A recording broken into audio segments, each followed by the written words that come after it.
Hey guys, welcome to the Movie Champ Show, episode number 17. 1-7. Yes. Sorry for us starting kind of late. Yeah, the holidays had one more for us. Yes, one more. One more. So hopefully we'll be entering into 2018 a little bit more Scheduled and organized. Scheduled and organized, exactly. Mm-hmm. I mean, that's another thing I wanted to talk about, I guess, a little bit on the show. Some of our more near future goals. Mm-hmm. I know I told you a little bit about what we plan to do. What we plan to. Let's just set a small little goal here. Mm-hmm. All right. Just because we're at the top of the show, if you don't know what we're going to be talking about today, it's in the title: the top 10 best and worst movies. That's what we're going to be talking about in a little bit. Mm-hmm. But for right now, I just want to address what our goals for 2018 are going to be. All right. Especially for people that are our patrons and stuff. There's as little amount of patrons as we have right now. If you want to become a patron, let's go ahead and tell you what we would like to be doing with our channel, whether or not we have any patrons or not. Just like right now, in this episode, we're using some new mics. Yes, we are. We want to get some new tech, new gear for our show to work with. Mm-hmm.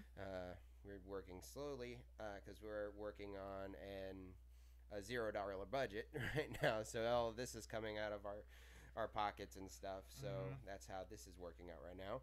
So we just recently, for this episode, upgraded our mics. We want to upgrade our camera. We might have that ready by the next episode. All right. To where we'll be using a new camera and streaming a lot clearer, because I love the C920 web cameras, don't get me wrong. They're a lifesaver. We would not have a show so far probably without that C920 web camera. No, we would not. So hopefully next episode, if not at the very least the following episode, we'll have a new camera to be working with. So we'll be looking a lot better. Also, we want to have an actual set. I mean, you and I both are very visual people. This isn't at all what I'm comfortable with as far as the set that we're using now. It's a bit of an eyesore for myself, and I imagine it is for people that probably watch this show. So I do want us to have an actual nice looking set and stuff to look at. So we will be putting that together sometime in the near future. So that's some of what our plans for 2018 are. We want to do for the channel as a whole, rather than just the aesthetic parts of it. We want to have more editorial videos. That's why we're moving these last couple episodes. We're testing things out, not doing so much of the news. I mean, because really there hasn't been any news. Yeah. That's why we haven't been doing it. So yeah, they kind of cooled it down with the end of the year coming. There was not much to talk about. Yeah, so this been dipping our toe into doing some new things like these top 10 lists, and like we did with the DCEU, which was pretty well received. Our DCEU state of the DCEU video that we did, that was pretty well received. Actually, we had some pretty good views on that one. So and had some good feedback too. So yeah. I'm liking the direction we're heading in. I know it's being quite a journey. It's taking a little longer than I was thinking, but at the same time we're meeting the goals that we have set for ourselves. We didn't come out we wanted to do what we did, but at the same time we didn't want to like set the world on fire right out the gate. Right. We knew this was going to be a slow process. Right. So we set manageable goals, and we're slowly reaching those goals and even surpassing some other ones. So we're right where we want to be right now. Yes. As a channel, as a brand, as we would want, as we say. Yes. So we have far-reaching goals for the future, but we have realistic goals for right now that we are meeting at some point, in some cases surpassing. So I'm really liking the direction we're heading in, and I put this on the Instagram the other day, and I shared it with you about a comment that we got being called amateurs, which we are, and we're not getting paid necessarily for this. Yeah, we're not getting paid. We're not necessarily getting paid for this, and at the same time, he said that like that's supposed to hurt our feelings. Right. We're two dudes in a room with a camera. Yes. We're pretty much the definitions of amateur. And that's what YouTube is supposed to. Yeah, we're supposed to build from this. This is just the start. Yeah. We're going to get bigger and better. That's the goal. We're just starting here. And if you look where I'm at right now compared to where I was at in the very first video, a nervous wreck, and I still mumble a little bit. Yeah, but you've really blossomed into something. Yes, I'm getting a lot more comfortable behind a mic and in front of a camera. Yeah. As I always have wanted to be the behind the scenes guy. If the thing I like about this is that I get to talk about movies. And if I'm not talking about movies, then I don't want to be in front of the camera. That's a fair assessment. Yeah, so I've always wanted to be the behind the scenes guy, but if to build this brand I have to be in front of the camera, then so be it, and I get to talk about movies. So that's the fun part for me. Yes. And I get to do it with one of my best friends right here. Yes, you're one of my best friends too. So this is very a whole lot of fun. Yes, very much. If you guys are wondering where Zach is, he's got to work really early tomorrow, so he's already in bed.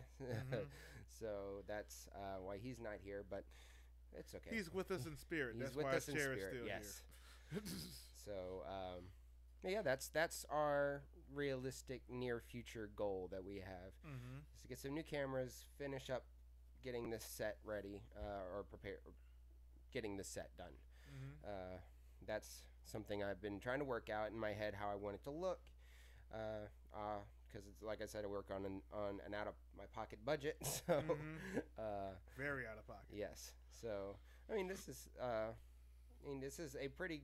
If you ever wanted to write a book on how to start from scratch a YouTube channel, I feel like we can write it now. Yeah, because you pretty much to make a YouTube channel, the main basis is you have to do it. Yes. That's it. Yeah, I mean, if I waited until I already had all that equipment and was putting all of that, I would probably have been discouraged a long time ago.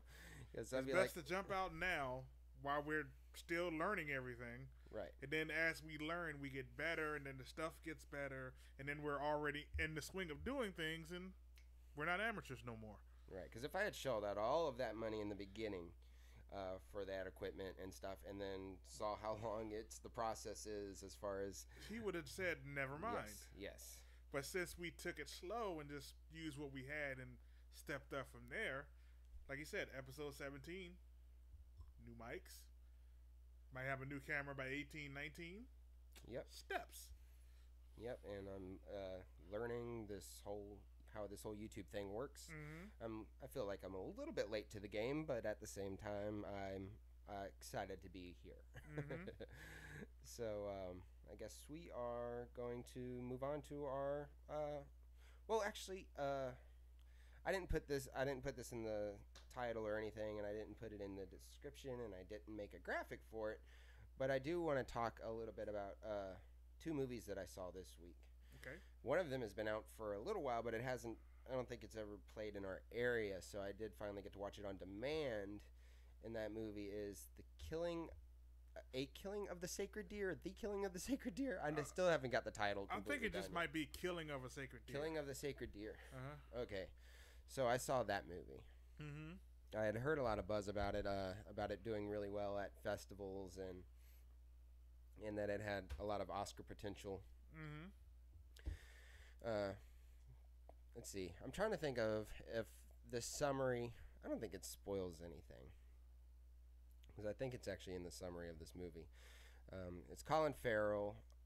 Yes, Colin Farrell and Nicole Kidman. They play a married couple. They have a teenage daughter and a preteen son. Colin Farrell plays a doctor. He's a heart surgeon, and he befriends this young teenage boy. I'm not sure who the actor's name is. I probably should have pulled that up. But he befriends this young teenage boy. They form this kind of father-son-ish relationship, and it turns out the relationship was formed because Colin Farrell was the heart surgeon. This isn't a spoil. Was the heart surgeon for this boy's father, who passed away several years ago under surgery. So, that's when that's revealed in the beginning of the movie. It's like, wow, that's an interesting thing. And as it turns out, Colin Farrell's children become sick, and the boy then reveals to Colin Farrell that you have to kill one person in your family, or all of them are going to die. So, I don't know if it's through witchcraft, if it's through poisoning, somehow, something like that would happen to his children, and there's no way for him to get out of it without abiding by this child's rules. And this was a very good, well-made. This was made from the same person that did the movie The Lobster that came out, I think, a year or two ago. And he did another one called, I'm blanking on the name. It's like Dogtooth or something like that. It's something, I saw it a long time ago, but he did that movie. It's a foreign film. And then Lobster was one of his first English language movies. Oh, English language films. Okay. And then this one. Okay. So, but it was a very, very bleak movie. All the line and dialogue was delivered in a unique way from all the characters in this movie. It's very bold, and it's hard to explain because they speak very honestly to the point where it's awkward for you to be part of their conversations. Ooh. And it's delivered in a monotone voice, I guess, from everybody. It's very weird, very strange. Everybody in this movie is strange, but all the emotion is there that you need, because I mean this is a very tough movie to watch, and it's very upsetting in the way that Mother was for me. I was very upset with this movie, but in the best sort of way. I guess that it just means that the movie did its job. It made you uncomfortable. It made you feel it accomplished its goal of making you feel what it wanted you to feel. Yes. If I didn't feel uncomfortable, then the movie wasn't doing its job. So that's what I thought about this movie. And like I said, it was Colin Farrell. This is probably one of his best performances besides The Lobster. He's doing very well lately. He's recovering from, I think it was a Winter's something that he did 2 or 3 years ago. I don't remember. Winter's Tale. A Winter's Tale. It wasn't was he with like an immortal mobster or something like that? The movie was garbage. That sounds garbage. Yes. So he's on a hot streak right now, and I'm happy for him. So, as far as what I'm giving this movie, I'm gonna give it a 9 out of 10. Well-made movie. He accomplished everything it set out for. The tone was unique. The cinematography was beautiful. I think this movie could nominated for cinematography alone. Because the poster alone is very striking. It is. It's like a far back shot of a hospital room with all this extra shot of the ceiling in the room, almost making you feel enclosed in with all that white space on the side. And that's the tone this movie sets. It's very. It makes you feel tight.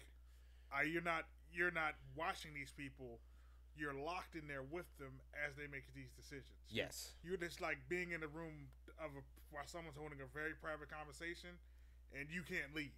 Right. That's very well put. It's like you've seen the movie. The way you're describing it, it seems like that's what the tone it was setting. It was like you're in a room with someone having to make a very tough choice, and you're just like, can I leave? Yes. No, you must stay. I'm like, I want to leave. No, you must stay. See, that you articulated it better than I could. That's exactly the tone that this movie felt. Like you were in the middle of people's uncomfortable conversations, and it makes you squirm. It makes you feel gross. I don't like this, but you're really into it. So yeah, that's very well put. So yeah, it's a, what do I say, 9 out of 10. Mm-hmm. Definitely. I'd say check it out if you're really into something like that. But I have to give you a warning that this is a very disturbing movie. So it's disturbing, but in the same sense, it's entertaining, somewhat. I'm putting that term loosely. If it's entertaining if you appreciate well-made movies. So it's like I said, it's a horror movie. If you saw Mother, then you'll kind of get what I'm talking about as far as why it's so disturbing. So, anyways, that's one of the movies I saw this week. And the other one was Downsizing. Mm-hmm. I saw Downsizing. Alexander Payne, one of my favorite directors. He does the dramatic comedy very well. He doesn't ever seem to. It never really ever shifts into dark comedy, Mm-hmm. like some people might think it would. But he always seems to stay in that dramatic comedy and does that very well. He's more of a dramedy guy. Yeah. So like the movies like Sideways, Election was a little more silly, but it still had some of that heart in it. The Descendants, one of my favorite movies of all time, is The Descendants. He did about Schmidt. Movies like those, really movies with a lot of heart and a lot of drama, but really some movies about characters that just happen to be funny. Yes. So, and that was what I was getting the sense of with in Nebraska. I need to give credit to Nebraska, very well made movie.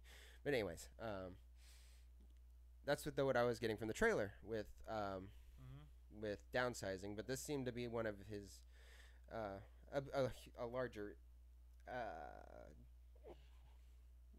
budget. It was a larger budget movie. I think it was like $150 million budget.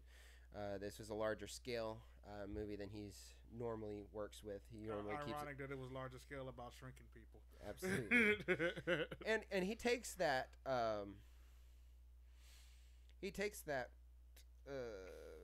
what am I trying to, the word I'm trying to find here, that idea of shrinking people, and he doesn't do it like Honey, or I Shrunk the Kids or anything. He keeps it really simple. He grounds it in reality. Yes, in a way. He makes it in a way that you might find believable. It's plausible. Yeah, that it's plausible. You can see the way that they make this into a thing. I mean, the shrinking process was completely convoluted, but still, why they're shrinking themselves, why it's just a good idea to shrink yourself, and all that. He makes it believable.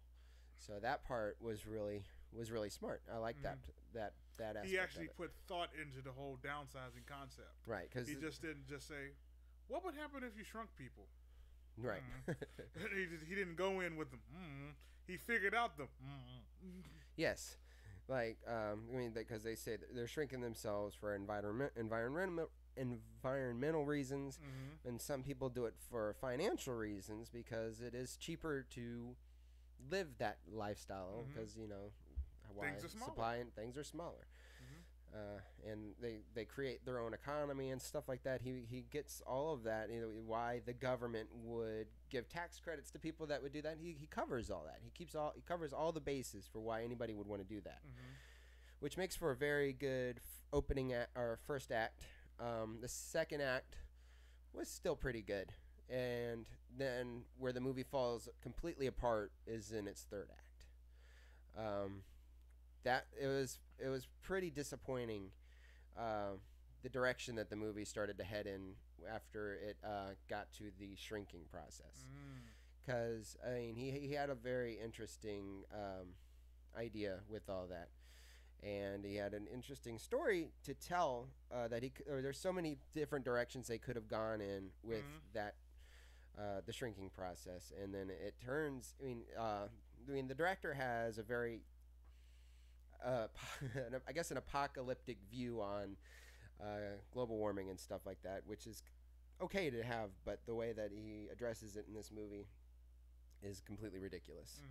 So it almost becomes how I don't know if you ever saw Tomorrowland, how disastrous of that he addressed his message and the environmental message with that movie.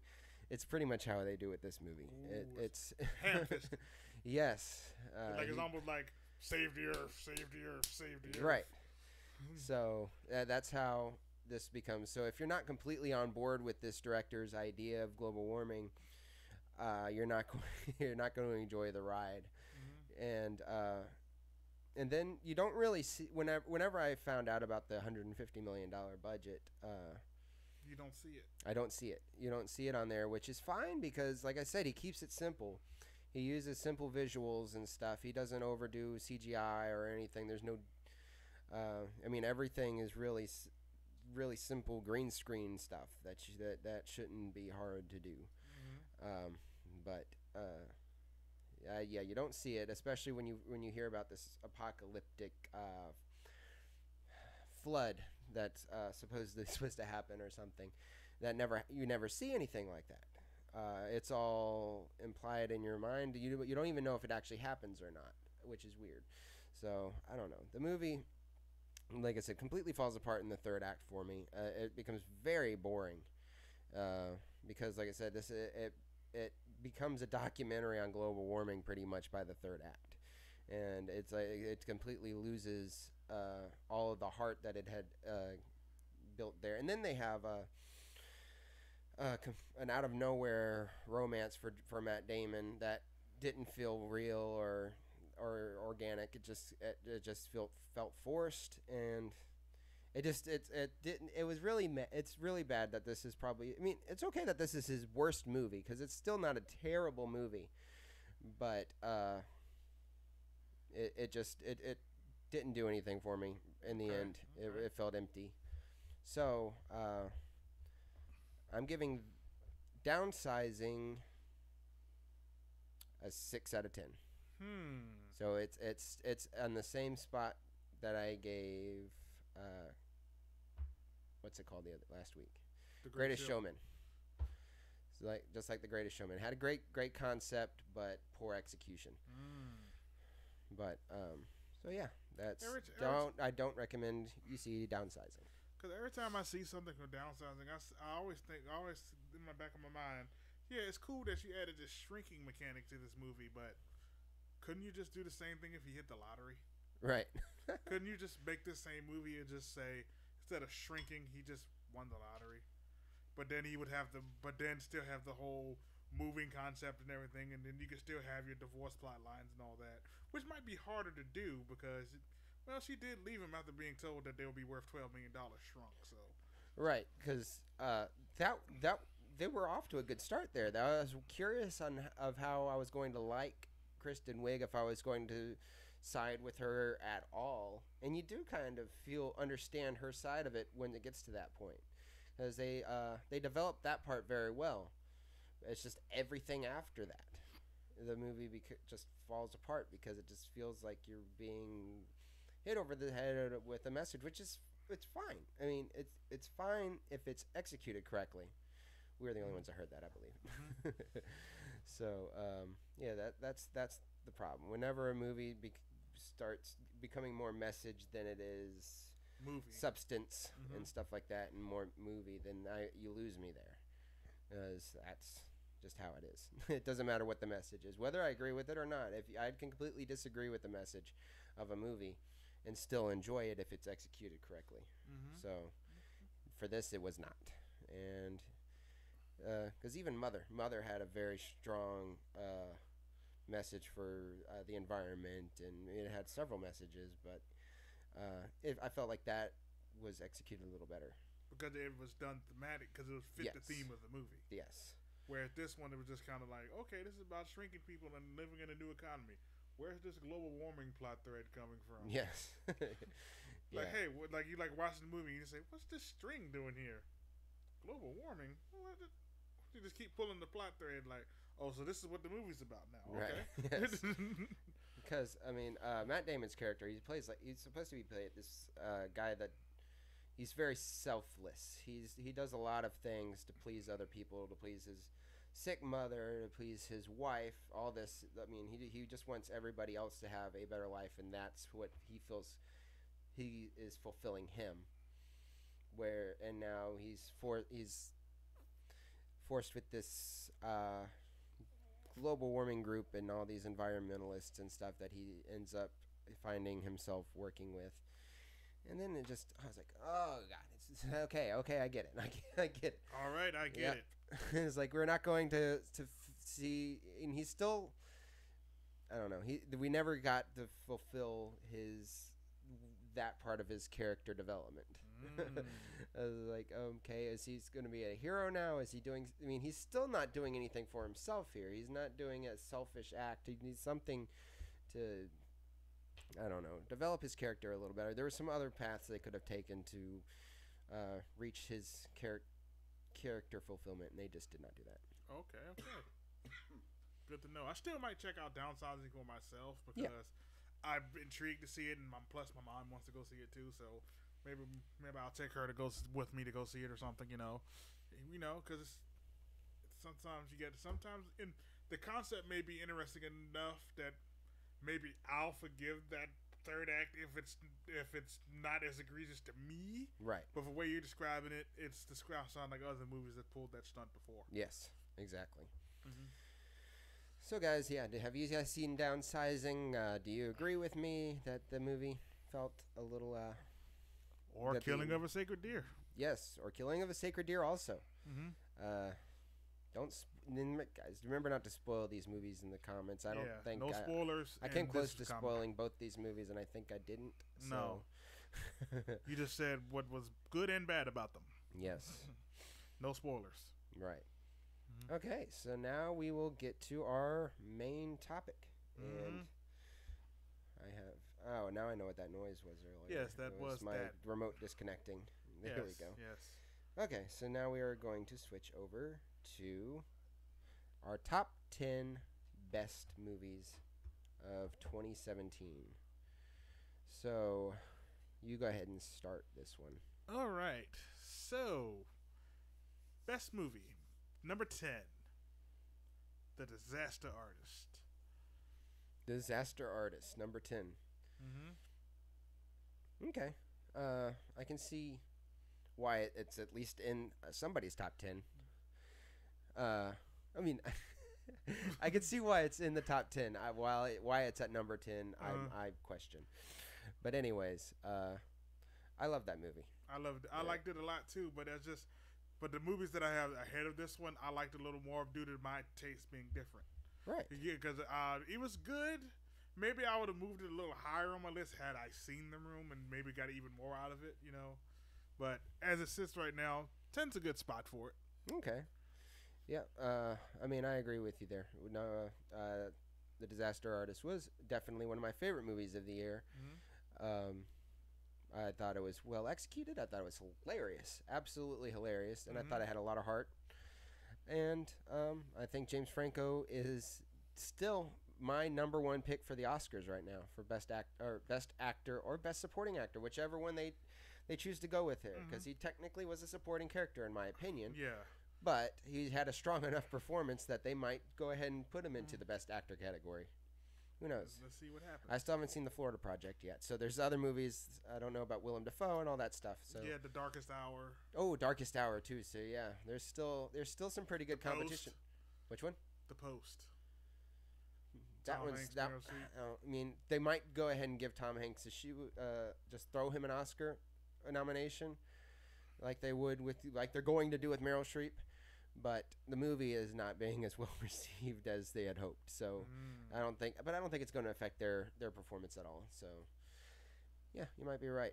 I mean, if they do decide to put him in Best Actor category, I would agree with it. And if they put him as best supporting actor, I think he's more supporting than the actual best actor, though. Yeah, I agree with you. He was definitely a supporting character, but his performance was strong enough that it's going to just... It could go either way. It can go either way as far as what the studios are going to try to push him for. But anyway, I definitely liked your number 10 pick. My number 10 pick is Wonder. Oh. Wonder is... I'm so surprised at how much I enjoyed that movie. Because I said this when we reviewed it. I was kind of crapping on it for a little bit. I didn't think it had a very strong trailer. Sweet, sappy Hallmark Channel stuff. Yes. And then you saw it and was like, oh, they actually put effort into this. Yes. It was. Is this a tear I feel rolling down my cheek? Yes. It was an amazing movie. It was one of my favorite movies of the year. Which is why it's on my list right now. For I mean, I would put it higher, but there was some pretty strong movies this year. Yeah, it was a pretty. Out of the best, there were some strong movies that some I have not seen, by the way. So his list may look a little different from mine. Yeah. In my heart of hearts, I would have put it in the top 3, but since I had to look at all of these movies this year, it somehow just managed to reach number 10. Spoiler alert! When I put this list together. I had Murder at the Orient Express at number 10, completely forgetting about the Disaster Artist. not the fact that it wasn't on my list at all. I had put the list together, sat down, and then thought about it. I said, the Disaster Artist. That's 10. That's right. 10. Yeah, that's it. And then that's how that happened. So consider Murder on the Orient Express 11. Yep. Okay. That's fair. Mm-hmm. Okay, so you're, I think I talked about Wonder enough. You haven't seen it, so you don't really have a lot to say not really a lot to add to it, but I do want to see Wonder. Yes, you should see Wonder. I do want to see it. Okay, so you're number 9. This movie was genuinely shocking that I even put this in my list at all. But considering how much fun I had with this movie, with me and him together seeing it, and it was just enjoyable. Number 9. American Made. Yes. Very good. I agree with you. That was one of the better ones I had seen this year. Tom Cruise, one of his best performances, in my opinion, in the last decade. I mean, I loved his performance in Tropic Thunder, but was that even this decade, or was that 11 years ago? I don't even know. It felt like a long time ago. 07, so... Okay. So it's about to be pushed out by this Monday. It'll be over 10 years. Okay. So anyways, since then, that was his best performance. So, in my opinion, there's probably other ones. I have to say that he was pretty good in Edge of Tomorrow. Well, yeah, he was good in Edge of Tomorrow, but I felt like he was able to find other emotions he didn't have to reach in that movie. That one still felt like a Tom Cruise movie, but just like a good Tom Cruise movie, where American Made felt like a good Tom Cruise movie. And also felt like a good throwback to the Tom Cruise we knew in the 90s that liked to do some more Oscar-worthy performances. More dramatic flair kind of things. So it felt a little bit more like a pre-Mission Impossible Tom Cruise. Okay, that I hadn't seen in a while. And it was very enjoyable. It was like very different to see a movie tackle the subject it did with almost no violence. It was like weird to see a movie where you're watching drug running, gun running, and no one ever fires a gun the whole movie. Right. Yeah, the movie was it was a great thriller, good action, somewhat action movie. It had some pretty good action elements in it, but it was a very good comedy too. Yeah, it was very funny. So I like the take that they did with this semi-biographical film. Mm-hmm. It's pretty good. Yep. So check out American Made. My number 9 is like I said, a little bit different. I have Wonder Woman at my number 9. Wow. Wonder Woman was a big surprise for me this year. It was still the best DC movie of the year. Best DCEU movie, yes. Yes. Yeah, DCE movie yet, really, to be honest. Yeah, if we're being completely honest here. Best DCEU movie yet. I thought I laughed. I almost cried a little bit. I cheered. That was a great movie. Yeah, I felt the range of emotions too, like not quite where he did, but I enjoyed the movie a lot. I thought it had a kind of weak third act, but it still was It was pulled more of together a somewhat. necessary third act, if anything. Yeah, it was a necessary third act. It was more like they've been building up to this, so they gotta give it to us, and they did it a whole lot better with Ares than they did with Steppenwolf. Yes. Because that whole reveal about who Ares was very clever. Right. I thought that was a very unique touch because they would because it could have been obvious that it was who she thought it was. Right. But to find out it was the one guy who you never thought in your mind it could be, that was again. That was like, you put effort into this, yes. DC. Yeah. So, yeah, I'm giving Wonder Woman my number 9. Okay. Well, number 9. Okay. All right.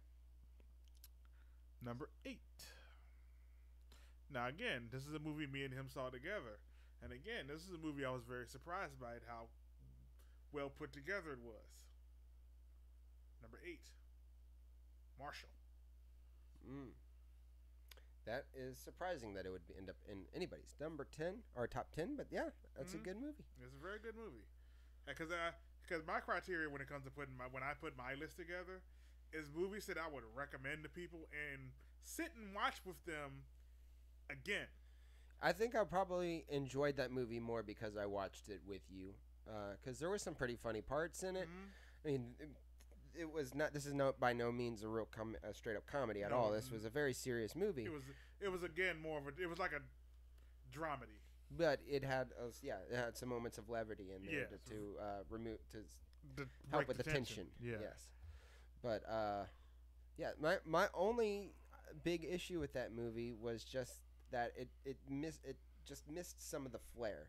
It had great acting in it, and it had a great story, but I just felt like the directing played it a little safe, where they could have tried a few different things to add some more attention to the movie, and just some cinematic flair. It just was lacking in that department. But I agree that the story was amazing, the acting was amazing, but it just, like I said, the directing could have taken some risks that they did not. Okay. What's your number 8? Number 8 for me is Thor Ragnarok. That was my number 8.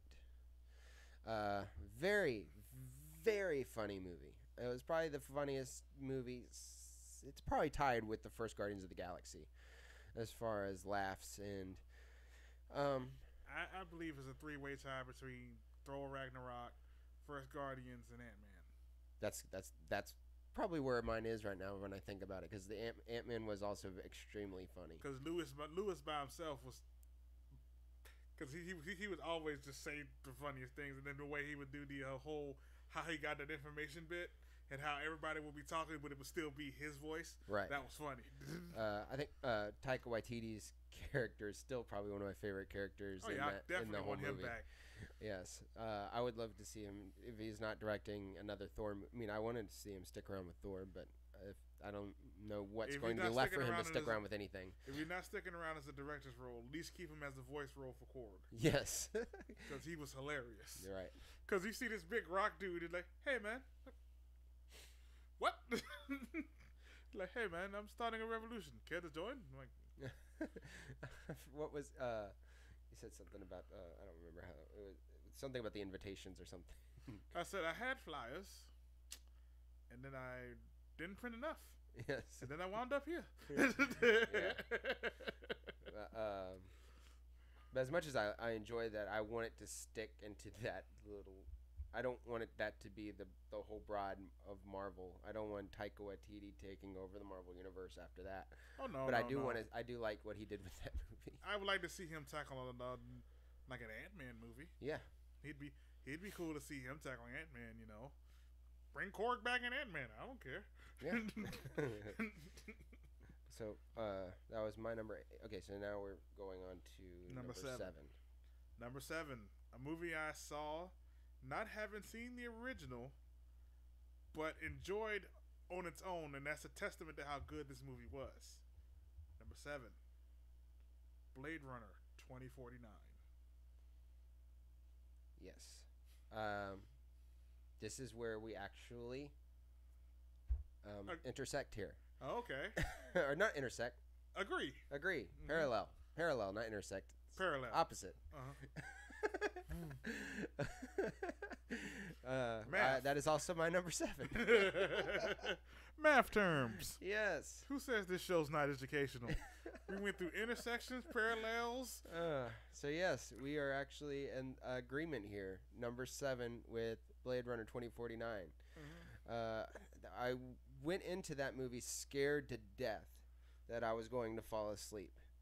I said, I know Denis Villeneuve. I said, he makes great movies, but they're very slow burns. And this movie was still somewhat of a slow burn, but it was actually able to capture my attention for that whole nearly 3 hours. Yeah, and because it was like it made you pay attention to every little detail, and every detail of it was beautiful. Oh yeah, it was gorgeous. A very beautiful movie, very beautiful. Yes, I mean visually it was stunning. The message wise, it was pretty good. And then why it's not any higher on my list was still the Jared Leto thing. I wasn't at all cared about Jared Leto. They could have cut him out of the movie and I would have been fine. But I mean, I love Jared Leto. I think he's an absolute amazing actor. But he was underused in this movie. But I mean, for a 3-hour movie, it's hard to justify using him anymore than he was. And I just heard this week that there was a 4-hour cut of that movie, but we'll never. Denis Villeneuve says we'll never see that cut. Oh, so it's gonna be like Blade Runner, 30 years later. The Villeneuve cut. It's gonna be in the briefcase and all this, and the $100 briefcase and all this and all like that, like the Blade Runner when its final cut first came out. Right. Oh man, but that performance-wise, I mentioned this during our review of it. That's a lot of those supporting characters and those people that he runs into in that movie. Everyone delivers an amazing performance, which is probably why it took so much away from Jared Leto because of how little he was in the movie. How little was in the movie was overshadowed by other people. Right, he was overshadowed by all the supporting characters. Everybody in that movie gave 110% to their performance, and I was just completely impressed and blown away by what was done in that movie. And here's one thing I thoroughly enjoyed about Blade Runner 2049 that I'm glad it didn't do. It did not answer questions from the original Blade Runner. Exactly. It added more mystery to those questions, but it never gave you a hard yes or no. Like Jared Leto, even the way they even shot that Jared Leto scene when Deckard and Jared Leto were in the room together, that scene was almost shot like the audience reaction. Think about it. The way they left that pause for a moment, and then Jared Leto relieved him of that stress, relieved everyone of the stress of. Was that the answer to a 30-year question? Right. And then he went, or not. we were Deckard in that moment, like, oh goodness, he didn't answer that question. And that was very cool that even though this movie's 30 years old, you could easily just put a hard line yes, no to that question. But then you just muddied the word water more. What was he talking about, you know? It makes you want to go back and watch the original, which I plan to do. Yeah. Okay, so that was our number 7 together. We actually did that one together. Oh yeah, and by the way, I just want to put it out there, when you do buy the 4K Blu-ray, if you don't invite me over to watch it, I'm becoming the Batista replicant on you. I just saw the 4K Blu-ray the other day at Best Buy too, and I was considering picking it up, but I have not. Don't invite me over when you decide to watch it. I'll bring the popcorn. Okay, so you're number 6. Number 6. When this movie came out back in May, I was like, I was excited. I'm like, yes. Then I saw the movie, and I left even more excited. Number 6, Guardians of the Galaxy, Volume 2. Okay, that's fair. Guardians of the Galaxy was, or the second one anyway, was pretty good to me, in my opinion. I thought it was just as gorgeous as the first one. I thought it was a lot more funny than the first one. I just thought story-wise, I didn't like it that much. I liked I liked maybe it was more the execution of the story. I like the story that they were telling as far as Star-Lord finding his dad and all that stuff, and Kurt Russell I love. I'll watch him in anything. So it was just more, I guess, the execution. I don't know. Maybe they went for the laugh a little bit too much. Maybe they didn't. It got me at the end though. There was I'm not going to spoil the ending, but the ending got me. Oh yeah, very well. I thought that relationship was executed pretty well. Yeah, so because it was believable. Yes, and it didn't completely feel forced. They developed that part very well. Mm-hmm. So, but maybe it was more the relationship with Kurt Russell that I could have seen execute a little better, because that part did feel a little forced as far as the emotion that we were supposed to be feeling with them, I guess. I don't know. But I'm thinking that was the goal, that we were supposed to be feel about as unconvinced as he was, maybe. Yeah. We were supposed to be. We were always on the outside looking in like, there's something up. Yeah. They can't see it, but we can. So maybe when the twist for that happened, it was where it didn't completely work for me, because we already saw it coming. Yeah, we saw it coming. So maybe they shouldn't have left those breadcrumbs there. Maybe, I don't know. Because but all the characters were cool. They added Manus was a cool addition. She was very good. I liked her. Yeah, she was a cool addition to the story. Who else did they add? The way they changed the Nebula Gamora dynamic. Yes, that was cool to see. Like how you always thought it was one way, where it was really the other way. Like you always thought of Nebula as this crazy one who was always wanting to do to get Gamora, but then it was more like Gamora. It was Gamora that was that sister. Yeah.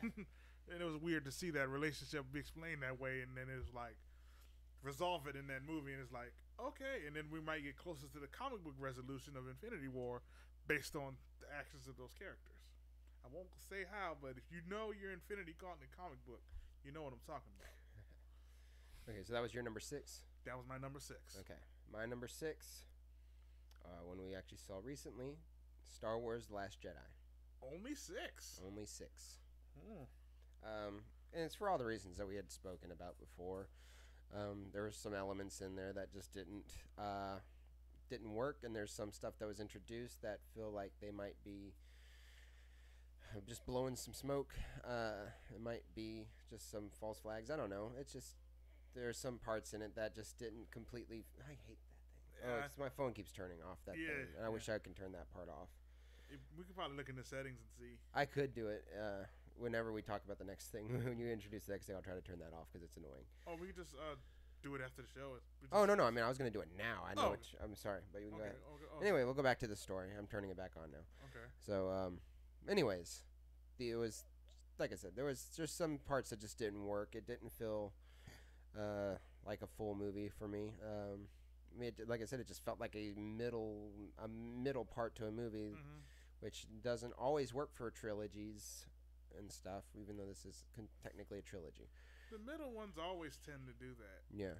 Because the middle one isn't really interesting in tying up loose ends, but at the same time it has to shuffle pieces around. Right. Exactly. So that's pretty much all the middle movies got to do.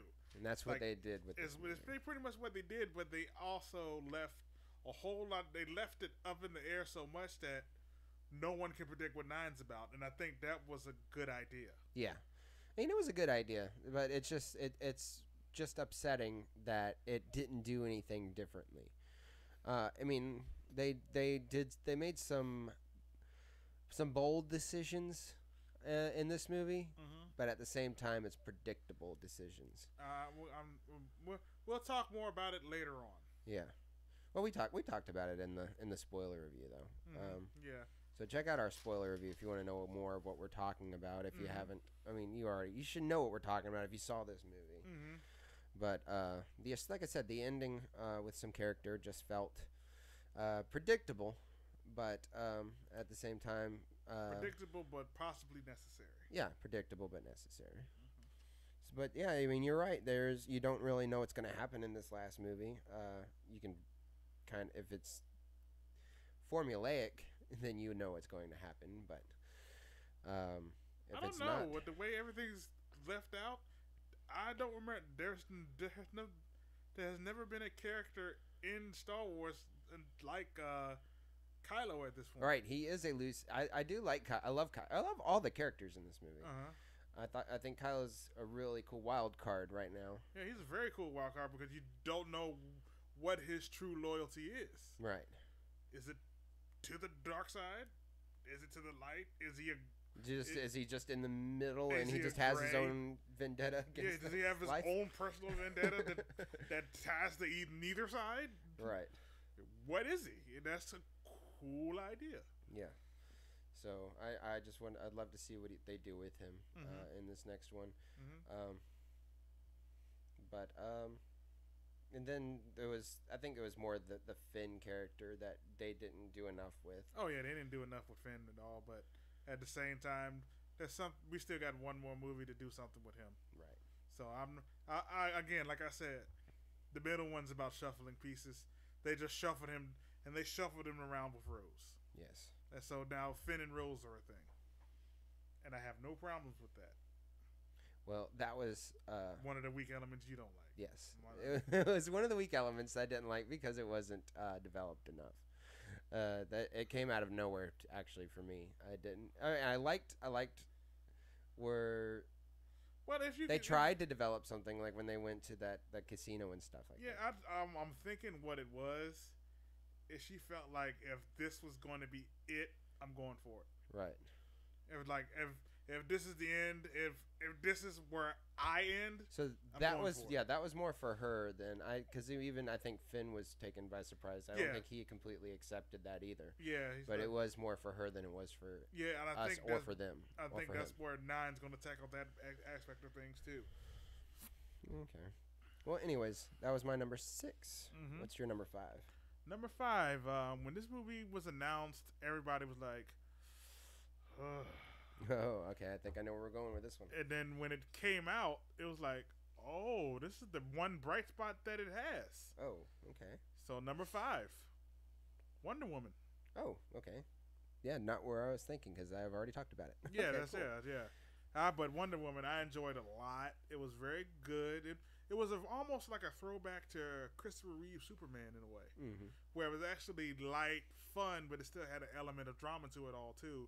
And you believed the mythos of everything that was happening around it. Yes. It didn't feel like they were just throwing keywords at you to get you to enjoy this movie. It actually felt like this movie was actually crafted around everything. Like Diana's origin story was cool.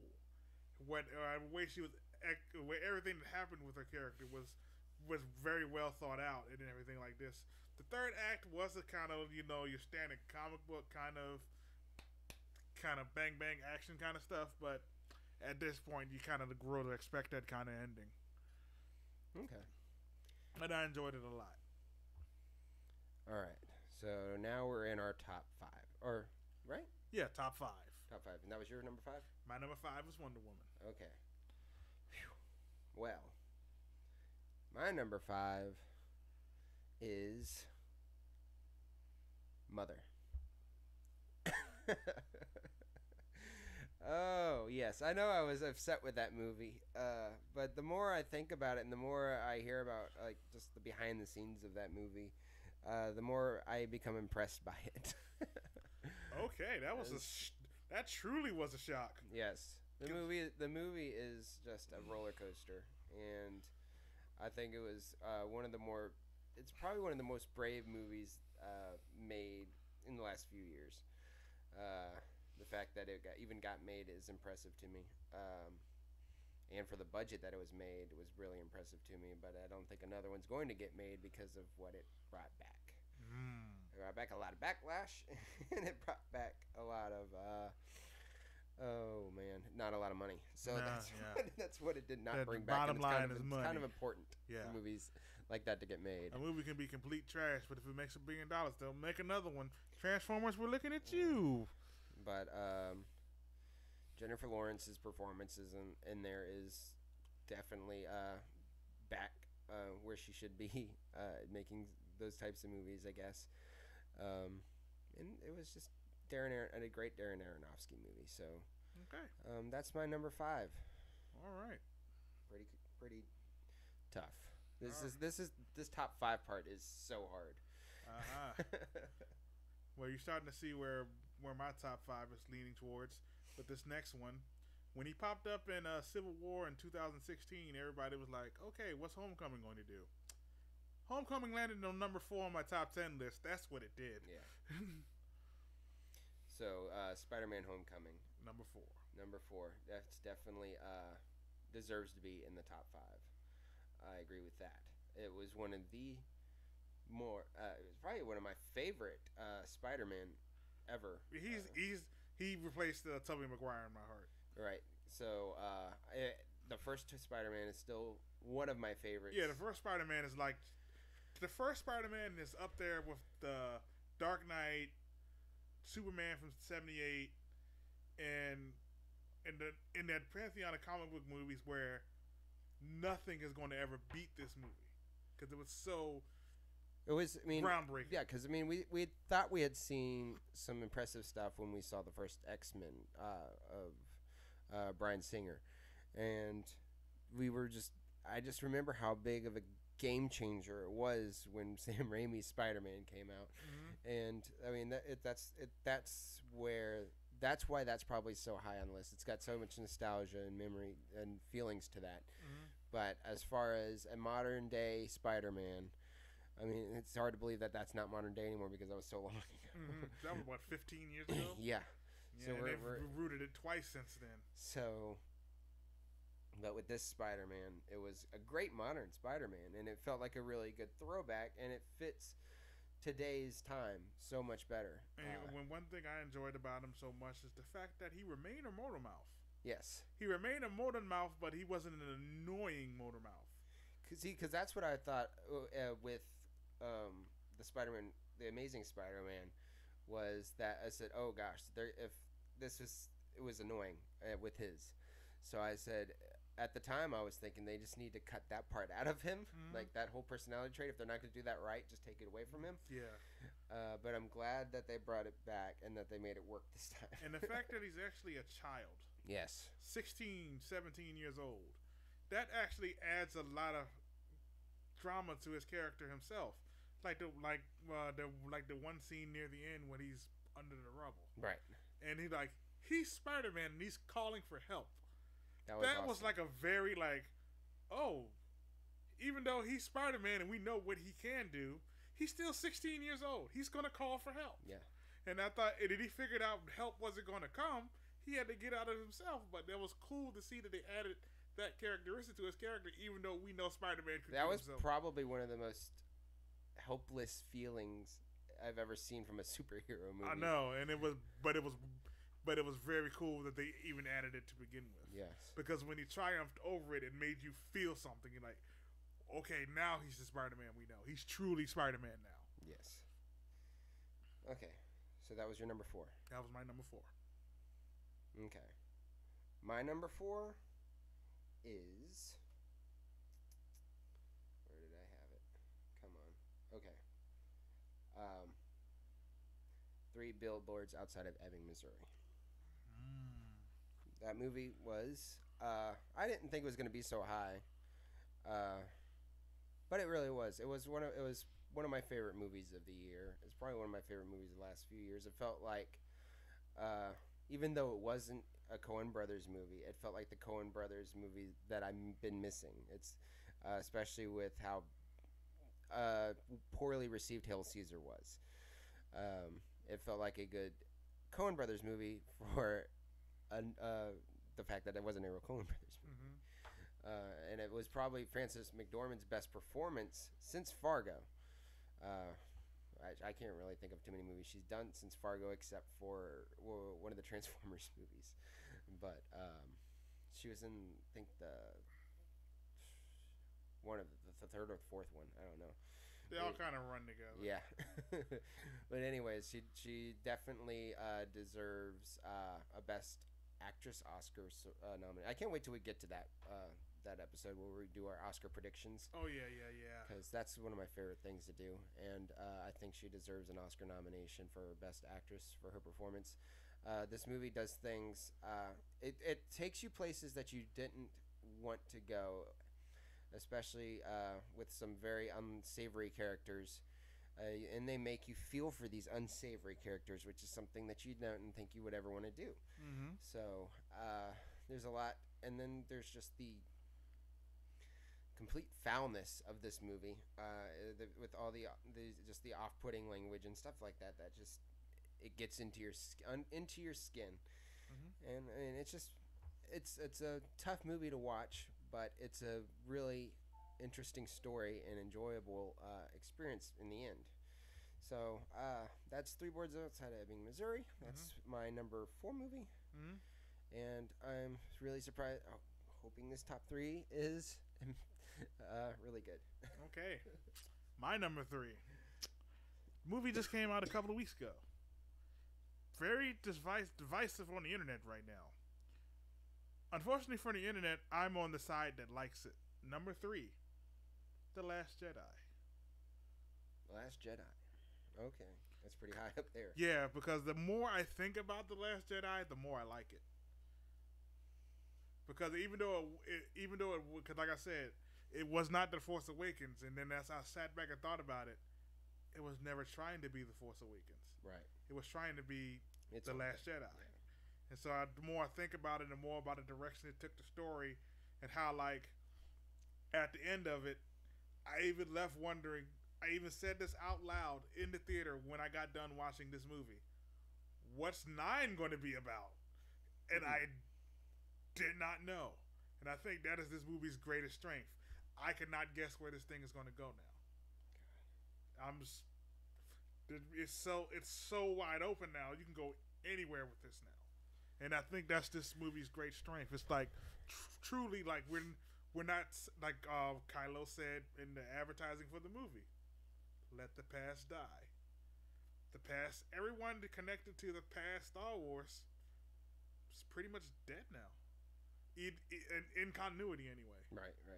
So everything now is moving forward with the future. Man.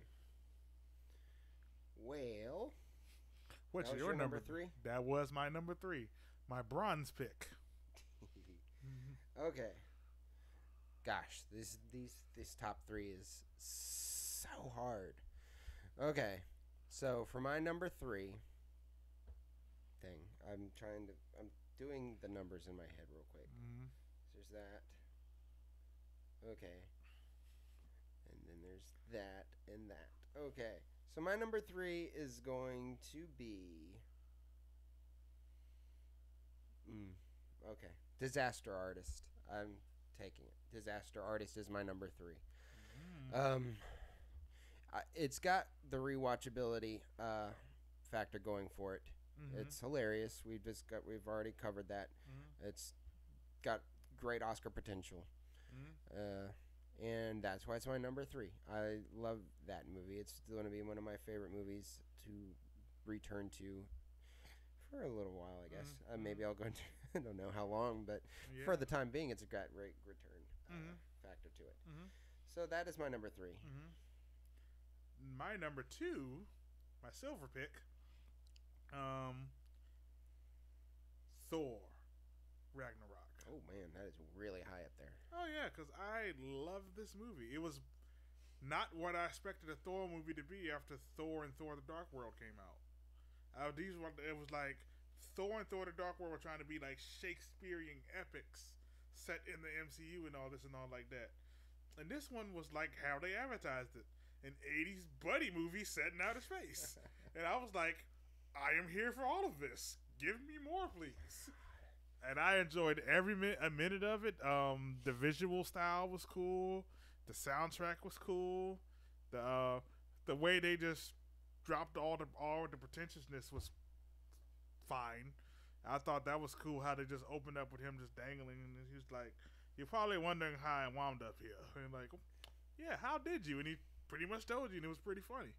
how they just dropped all that preconceived pomp and circumstance to just make a buddy movie, and I enjoyed it very, very much.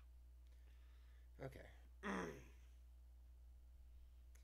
I we definitely need to have an honorable mentions at the end of this because there's so many other movies that needed to be on this list. Mm-hmm. I'll do it after I mentioned my number one. Mm-hmm. So my number two, Mm-hmm. because I really want to tie these movies together. I want to tie some of these movies together because they deserve to be in my top 5, but I can't fit them in there. Mm-hmm. Yeah, Okay. That's why 10 is so. So when I hard. give you my honorable mentions, these are movies that should have been at number 1. Oh, wow. Really, to be honest with you, but they just couldn't be. Okay. Anyways, my number 2 is Logan. It was definitely my favorite. In all the X-Men universe, it's my favorite movie. Just below that would be the Deadpool. Okay, so none of the actual X-Men movies are at the top of my X-Men movie list. Yeah, your first 2 movies is Logan and Deadpool, the only R-rated ones in the franchise. Yes, well, because I guess that's what those movies needed to be in. Yes, that they actually were comic book appropriate. I mean, yeah, comic book themed appropriate. They would match the theme of the book. Yes. So who would have thought that following the source material would work? Yeah. After years of trying to make your own thing, someone sat back and said, "Wait, if we actually follow what's here and put it here, you'll enjoy it more." So maybe not so much the language, but I mean it fits real language. So that's they put them into reality. Mm-hmm. This was I was so glad that they kept these stories so grounded. They kept it contained. Mm-hmm. This wasn't so much. I mean, it really was some real sort of apocalyptic movie. Depending on who you were in those times, Mm-hmm. if you're a mutant, it was apocalyptic. But Mm-hmm. thankfully, we saw the end of that. Mm-hmm. But yes, this had so much emotion. This had so much weight and had so much risk. It was so amazing. It was a great sci-fi western, I guess you would call it, which is a lot better than Cowboys versus Aliens. So that's saying a lot. Yeah, most things are better than Cowboys versus Aliens. But yes, this should be Hugh Jackman's year. If James Franco should be afraid of anybody in the Best Actor category, it should be Hugh Jackman. But I don't know how much they're pushing this Logan for the Oscars. It should definitely be nominated for many Oscars, especially in the acting category. With Patrick Stewart should be nominated for Best Supporting. The girl, what is her name? I don't want to. I wish I always forget her name when it's time to say it. Daphne Keane. Daphne Keane needs I to be was going to pull the nominated Blu-ray out and help you jog the memory. for Best Supporting Actress, and Hugh Jackman for Best Actor. Mhm. Everybody deserves Oscars for the acting, and James Mangold deserves it for Best Directing and Best Picture. Everything. This movie was. I've watched this movie 4 or 5 times since it was released, and it's one of my favorite movies. Not only just a superhero, it transcends outside of that superhero genre so well. Mm-hmm. So that is my number 2. Mm-hmm. And now we're at number 1, right? Yes, number 1. And when it comes to number 1, there's one movie that I saw back in February. I saw it, I watched it, and I watched it again, and now I want to watch it again, and I'll probably watch it again and again and again because it was so good. And you can always pick new things out every time you watch it from the last time you watched it. My number 1 movie, Jordan Peele's Get Out. Get Out. Mm-hmm. Okay, so Get Out for me. Hilarious. I love the movie, and I think that it does have some really good horror elements to it. Mm-hmm. It doesn't completely go into the horror genre for me, but it does have some very interesting and thrilling concepts. It does have and then a lot whenever of horror beats. yes, it doesn't have all the horror beats for me to completely call it a horror movie. It feels like a horror comedy. Mm-hmm. But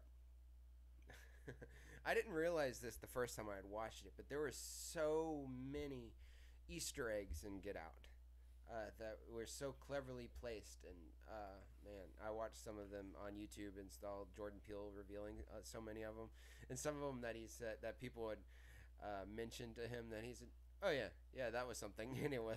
He's like, I didn't know that was there. He's like, yeah, that was intentional. Yeah. Then he went home.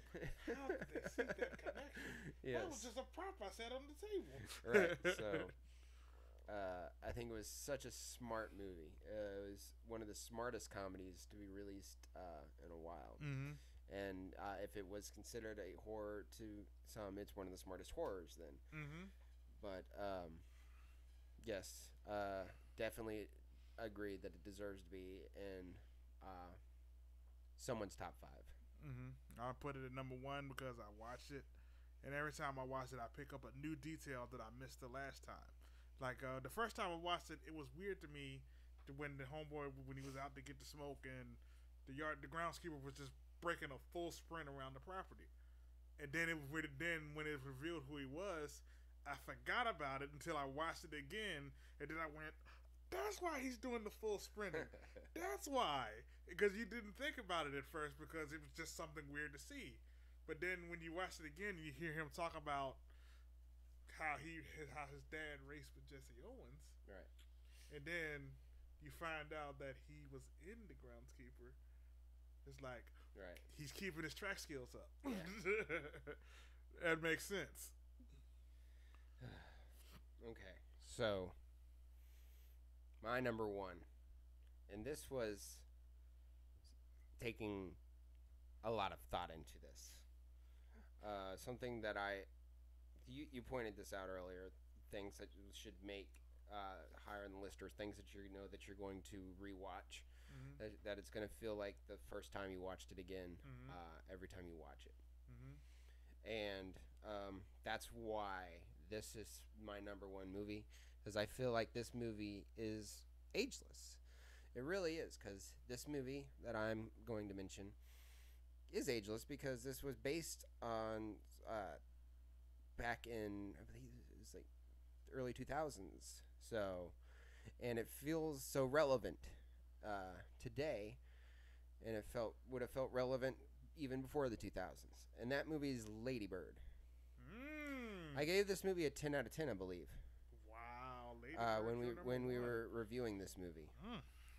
I had no idea that this movie was going to be so good, and I certainly didn't, when I had heard about it, never thought it would be my number 1 movie of the year.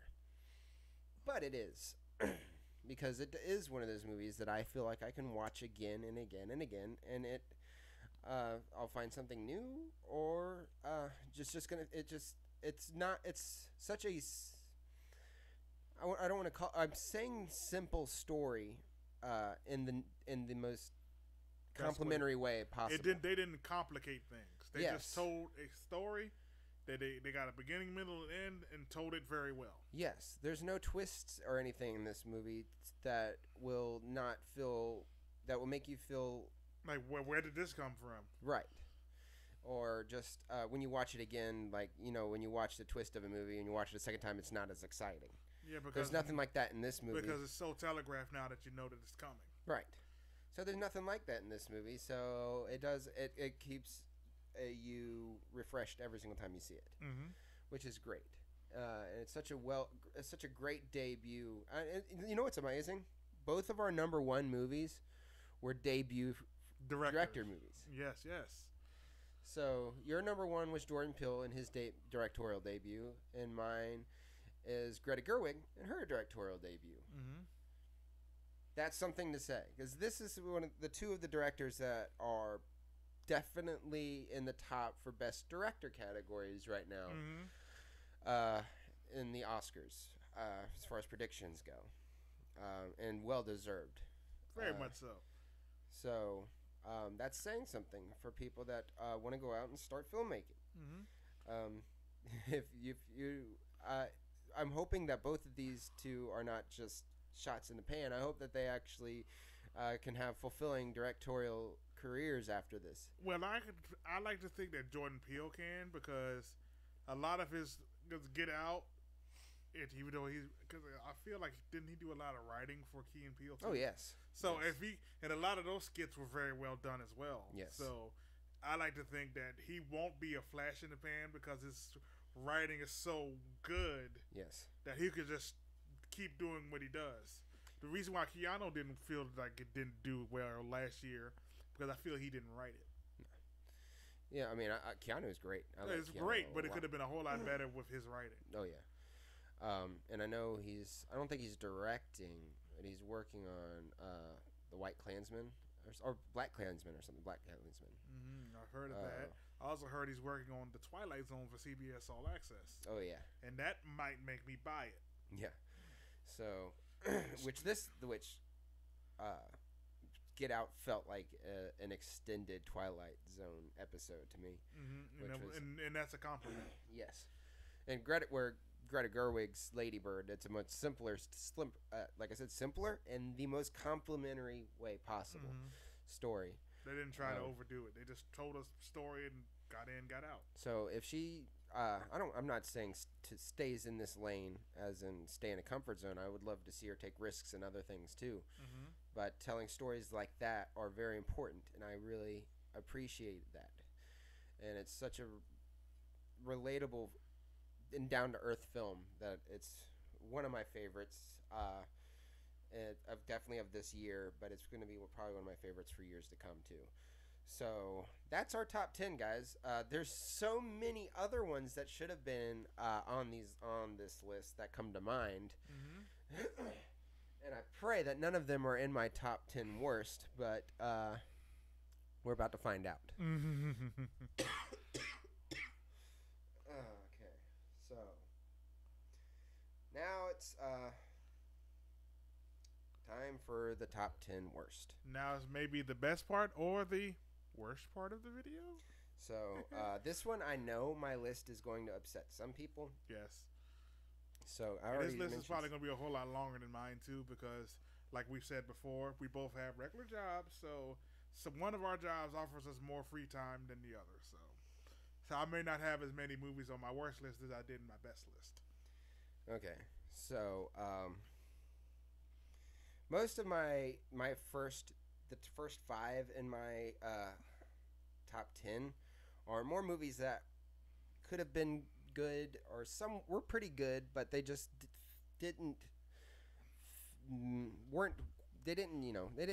go into the places that they should have to make it to some really good movies. So they're more disappointments than they are actual bad movies. Okay. So for my number 10 worst movies of 2017 is Kong Skull Island. What? It was still, I mean, like I said, it's more of a disappointment than it is a bad movie. It's not a disappointment. I thought that movie was good. I mean, I thought it was good. And I enjoyed it. But it didn't quite go the places that I felt like it could have gone. Maybe, I don't know. How so? I don't know. It was... They tied it very well into Godzilla. I thought some of the characters were kind of disposable. They weren't well developed, especially Tom Hiddleston's character and definitely Brie Larson's character. They were just kind of cutouts they put in there. I can see what you're saying. They were just playing types. Right. Yeah, I can see why you're saying that. So that's what I felt like. Because, in the original King Kong stories, the human characters, I mean, it was almost like... what's that? The Shape of Water-ish. How the relationship between the female character, I don't know what her name is, and Kong and all that. There's that, and there's nothing really like that. The sympathy that the humans felt for Kong, it was somewhat developed, but it didn't feel like it was completely believable in the end. I feel like he was still a nuisance for them that they needed to protect themselves from. But it And felt I like think it just that plays to the fact that they revealed that he's young. right, The Kong in this movie is not even full grown yet. right, So we haven't seen him fully realized yet. yeah. So the sympathy that they felt toward them towards the last act of the movie felt forced a little bit. But yeah, I mean that's all. It was more just it could, there's more things that they could have done with this movie to put this across the board a great movie. But it was just a slight disappointment. I would put Kong Skull Island in like an honorable mention in my opinion, because I actually enjoyed it a lot. It was very surprising to see, because it was a very unique take to do a Vietnam style Kong movie. Yeah. And actually execute very well that goal. Yeah. Well, the only reason why it's in this category right now is because I did have that slight feeling of underwhelmment in the movie. Okay. Not so much at the end. I felt like some of it had made up for it, and that it was still a good movie, an enjoyable movie. And I still suggest people see this movie because it's definitely better than Godzilla. But you didn't like Godzilla? Not at all. Oh! You one of those? Okay. But I enjoyed Godzilla too, by the way. Dang. Okay. Well, then that's why you like this one so much, because you can compare the two. Yeah, because it was definitely a superior movie, but like I said, I was underwhelmed with it. I actually enjoyed Godzilla a lot because the fact that like they didn't overload you with the monster fights. They actually made it feel like you're running away from these things. You didn't want to be there when they showed up, and I appreciated that feeling. Like, oh, Godzilla's here. We don't want to be here for this. Get somewhere. Get somewhere safe now. Let someone else figure that out. I want to be in a bunker somewhere where radioactive breath can't get me. And I appreciated that whole feeling of, oh, he's here. Gotta go. Get out. I appreciated that in Godzilla, and it was a very unique and bold take to not give us the monster fights, instead making us feel like, oh, we gotta go. So do you have anything you want to throw in there for a number 10 for yourself? I want to throw as the worst movie of 2017, Flatliners. That's a number 1 movie. I'm just talking about a number 10 for right now. Oh, no, something on the low end. Yeah, something on the low end. Just something that was a little disappointing to you. Okay, I'll start off with Justice League. There you go. That's a good number 10. Yeah, I'll start with Justice League. The reason why I say it's not a worst movie, but we might need to fix that, because that worst implies like we like throwing trash on this movie, and we're not. But well, that's why it's low on the worst list. Yeah, it's still close to this on the spectrum to good. Yeah, but the reason why Justice League is number 10 is because I didn't feel rewarded watching it. Right. I didn't feel like my effort in watching all these movies, the connected threads, was there. Okay. Like, when Justice League started, it was just like, okay, he's chasing a dude on the roof. He's caught said dude. And, oh, supernatural element just shows up. Not addressed in any other movie. It's just here now. And the characters act like it's common knowledge now. It is not common knowledge to us, but it's... These things are in the city now. Batman has to stop them. And he already figured out one way to do it. Okay. Yeah. And I guess they were trying to go for the as time passes, so does the story being told, right, kind of thing. But no. Show us how these elements began. Got you. Well, that's pretty funny, because that's actually my number 9 on my worst list, is that. So we don't need to go any more detail than that. If you guys want to know more, watch our DCE State of the DCEU video, or even watch our Justice League review videos. We have spoiler and non-spoiler reviews for that. Yeah. So, but yeah, and we've already talked in slight detail, more detail than we needed to about it so far this episode. But yeah, that's my number 9 is the Justice League, and for all the reasons that you've stated and that we've already stated before. And so now I'm going to my number 8. Was Blade? I put Blade Runner. Okay, never mind. I'll talk about that later. I'm pretty sure I said that already. Anyway, Valerian, City of a Thousand Planets. Did not see Valerian at City of a Thousand Planets. Wanted to see Valerian, but scared away by the reviews. Yeah. I don't know. The movie was amazing. It was so beautiful. what's his name? Luc Besson did such a great job visualizing this film. What he didn't do such a good job was in the casting of this film. Dane DeHaan felt hugely miscast, and I actually liked Cara Delevingne in this movie. I thought she was great. Rihanna was in this movie for some strange reason, and it had a very weak third act. It started going a little downhill in the second act, but it was still could have redeemed itself with a good third act, and that's where it completely falls apart. Is right there in that third act. It was about 15 minutes too long. Also, they could have cut that last 15 minutes out, and it would have been still a pretty good movie. But either way, Valerian could have been a great movie, and it should have been a great movie for the several $100 million that this movie cost to make. One of the most expensive French film or European film. I think it's French film ever made. So, yes, that was Valerian, City of a Thousand Planets. That is my number 8. Okay. Number 7. And that is The Hitman's Bodyguard. Okay, I see why you have that on there. Again, another movie I wanted to see, but then the reviews came out. It was like, do I really? Oh, I mean, because you have to take into account this is before the certain thing came out. Right. The movie pass. Yes. So I would have that paid out of pocket for some of these, and I said, nah. my biggest problem with The Hitman's Bodyguard was that it was one of those movies that felt like it was rushed. All the funny parts were in the trailer, and they were barely hitting in the trailer. So, and then whenever it was a competently made movie, but it still played it safe. It just felt like something you had seen a million times, and there was just nothing special.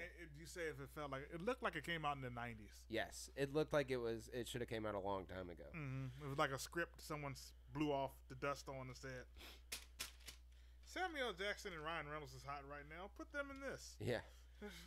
So, yeah, very much like just update the tech, and that's it.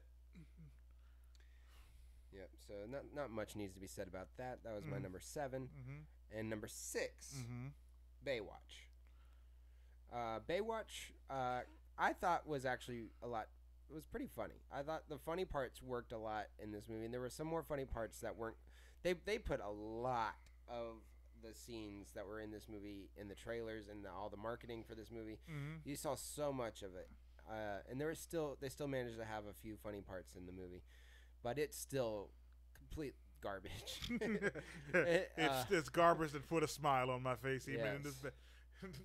So even more so than Hitman's Bodyguard did, but still, maybe those two should switch places. But either way, the Baywatch is still real absolute trash. It seems like Lord and Miller figured out the whole TV show into a movie thing. Yes. By just blatantly throwing the elements that baited the TV show in your face. Yes. Like the whole 21 Jump Street being the address. Okay, we called the movie 22 Jump Street. We moved across the street. Then all of a sudden, they're building a new building across the street on guess what? 23 Jump Street. Yes. This is how we're rolling. So, and guys, if you're curious why movies like Transformers or Triple X or anything aren't on this list, it's because I actually kind of enjoy Triple X. Okay. Well, you enjoyed Triple X, but also because I didn't see those movies. I somehow managed to skip a lot of garbage this year. Oh, but side note, full disclosure about Triple X. I saw Triple X for free. Really? Really. How's that? Vin Diesel sent out like a email to AMC customers where there was a free ticket to Triple X inside the email. Okay. So I saw Triple X: The Return of Xander Cage for free, and I kind of liked it. Man, if that says I have terrible taste in movies, then guess what? I have terrible taste in movies. Well, now I've done lost where I'm at in this list. Where am I at on this list now? We just talked about Baywatch. Okay, so Baywatch. Okay, so now that means we're at number 5. Am I going into 5 now? I think this is 5 because 6 was Baywatch, 7 was Hitman's Bodyguard, 8 was Valerian, 9 Justice League, and 10 was. 10 was the one that you totally disagreed with me on. Oh, Kong Skull Island. Skull Island. Yes. Okay. All right. So Baywatch. So now I'm in the top 5. Or the bottom 5. And this one is such a disappointment that it's on this list. But there's no getting around it or denying it. And that's Kingsman Golden Circle. It was a pretty bad sequel. I know. There goes my terrible taste in movies kicking in again. I mean, it was just, I don't know. There was just so many elements that they thought that we liked so much in the first, and then they were so much more in your face this time. And then there was the whole bad guy stuff that just didn't work for me. I'm not saying I disagree with you about Kingsman. This one did feel a little weaker than the last Kingsman movie. But I still enjoyed it. Yeah. I still enjoyed it a lot. I didn't have a scene like the church scene in this one, but what scene can really top the church scene? Right. That scene has reached like Broly Brawl levels of iconic. From like the Broly Brawl from the Matrix, it's reached that moment of iconic, where it was like something you always point a reference to when you think of action scenes. Yes. So, I mean, like I said, guys, I didn't get to see a lot of bad movies this year, so these are just the worst movies that I have seen this year. Movies that he personally thought was bad. Yes. So you want to rag on him in the comments, you can. Yes. So, because I watched a lot of good movies this year, that's why these are the worst ones, because there's so They got to go somewhere. They got to go somewhere on these lists.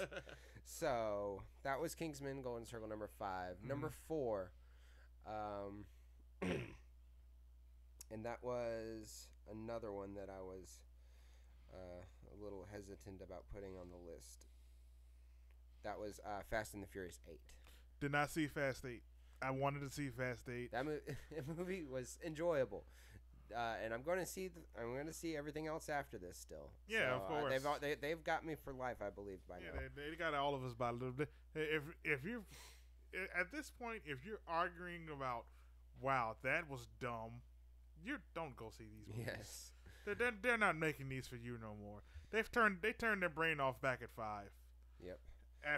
After 5, they just did what they wanted, and everybody was like, okay, if this is where we at, it is what it is. Yep. So, that's Fast and the Furious 8. Mm-hmm. And now I'm at number 3. We're getting to the real nitty gritty now. Okay, so the 3 worst movies that I've seen this year. Number 3. And these are actually bad movies now. We actually really reached actual bad movies now. Not just disappointments. Bad. Okay. So number 3, and it was still a disappointment, but it was no denying it was a bad movie.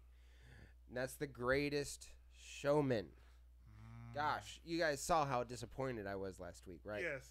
We saw. I was mad. And, I mean, like I said, the other ones on this list are somewhat disappointment, but they're also not surprised like Fast and Furious. Mm-hmm. But this was genuine disappointment for an absolute garbage movie. And I hate that it's not absolute garbage because, like I said, there's so many elements that worked in this movie. It's just the director, and the director just did such a bad job that it pulls so much down. And that's the Greatest Showman. I'm so genuinely upset that this should have been in my top 3 best for the year, because it had so little work that they actually had to do to get it there for me. Mm-hmm. They just couldn't make those excited. He was excited to see this movie to go see it. All the movie had to do was not be bad. Yes.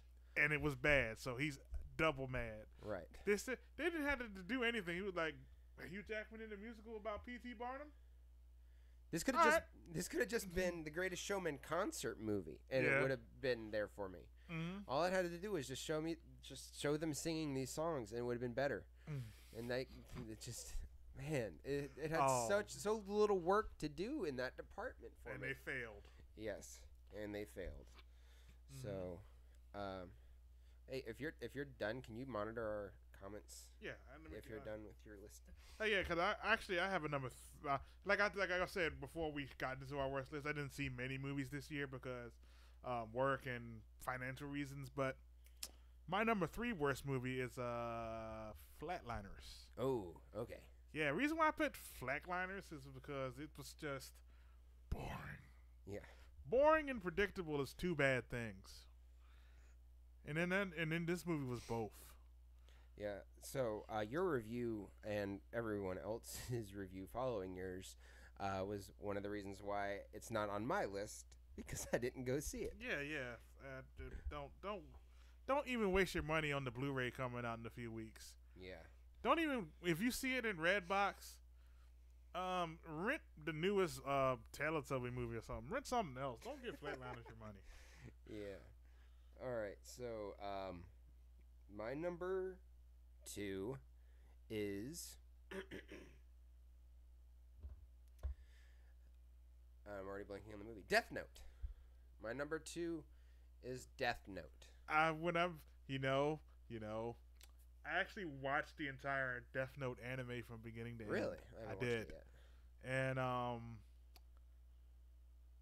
Death Note, the American version, is nothing like the anime at all. Nothing.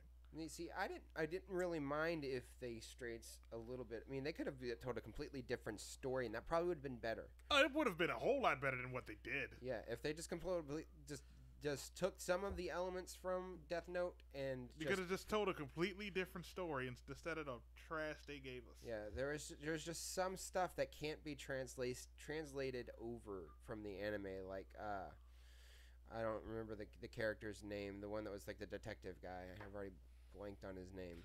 Yeah, but everything in the anime was K. Is it K or something? L. Yeah. Everything in the anime was done way,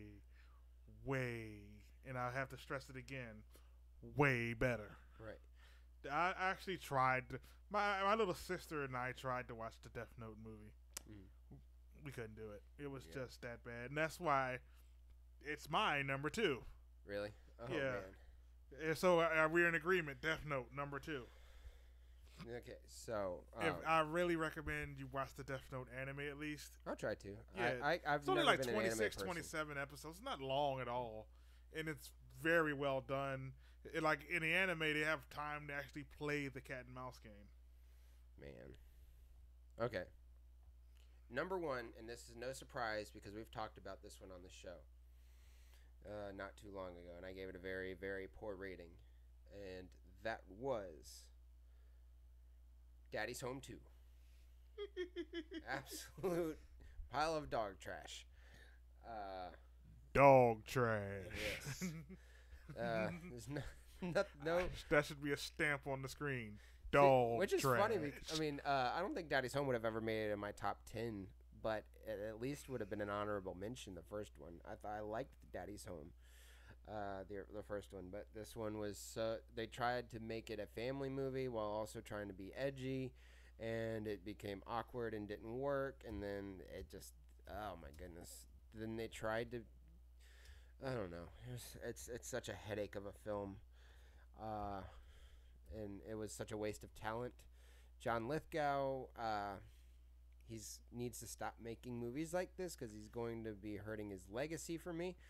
Not that he had such an impressive legacy to begin with, but I mean he was still a very honorable actor. I think, at least in my mind, he was considered an honorable actor before he started doing these Pitch Perfect 3s and this movie. So, yeah, these are my top 10. So there's some surprises that were left off this list that are going to be on honorable mentions. Did you forget about my number 1? What's your number 1? I think it's pretty obvious. You already did Flatliners. You already did. Boo Boo 2. 2. Oh, yeah. You're the one that saw that one. I didn't see that one.